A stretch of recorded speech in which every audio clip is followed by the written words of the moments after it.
pembahasannya tentang sejarah sekolah. Sebelumnya lu harus bisa bedain dulu antara school versus education. Sekolah versus pendidikan. Edukasi itu adalah proses belajar.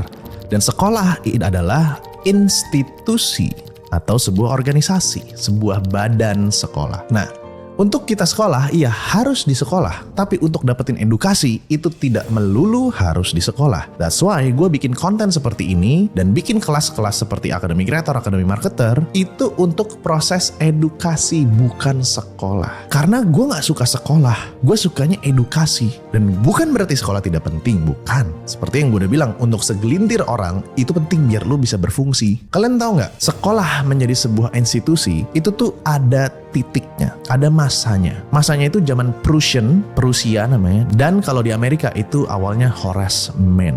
Oke. Kita flashback dulu ke pendidikan sebelum masa Prussian tersebut. Jadi kalau misalnya lu pelajarin dan lu suka nonton film-film medieval, anak raja itu bukan sekolah formal, bukan sekolah datang ke mana gitu, ikutin pelajarannya, duduk baris dan menghadap ke tembok terus-terusan gitu. Menghadap ke papan tulis maksudnya ya. Kalau kalian nonton film-film zaman dulu pas perang salib, zaman Romawi, zaman Yunani, mereka itu anak-anak raja punya mentor untuk subjek masing-masing.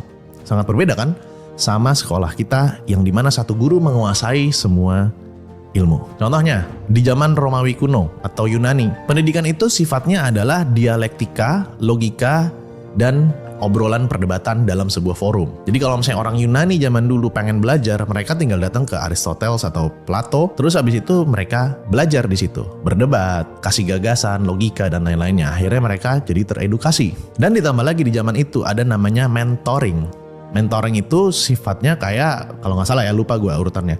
Si Plato di mentoring tentang filosofi sama Aristotle. Gue lupa kebalik antara Plato atau Aristotle ya. Di zaman kekhalifahan Muslim, itu tuh sifatnya holakoh. Holakoh tuh jadi kayak putaran ilmu gitu ya. Dan kalau misalnya gue nanya sama guru gue yang sekolah di Yaman, di Hadramaut ya, dia tuh belajar tentang fikih muamalah, dia tuh mainnya juga holakoh gitu. Jadi holakoh ini misalnya, atau kerumpulan ini ngomongin tentang fikih muamalah menurut mazhab Syafi'i, yang ini ngomongin fikih muamalah mazhab apa. Kita tuh diperbolehkan untuk memilih. Oh ya udah, gue mau belajar tentang ini, mau belajar tentang ini, mau belajar tentang ini. Dan contohnya kalau lu pernah nonton film Troy, ada orang namanya Achilles, bukan ban mobil ya, Achilles. Achilles itu punya sepupu namanya Patroclus, kalau nggak salah, Patroclus. Kalau kalian nonton film Troy ya, Troy yang dibintangin sama Brad Pitt. Patroclus ini dimentoring secara private sama si Achilles ini yang sepupunya. Dia diajarin perang, diajarin tentang dewi-dewi, dewa-dewa, filosofi dan lain-lainnya. Akhirnya jadi mentinya dari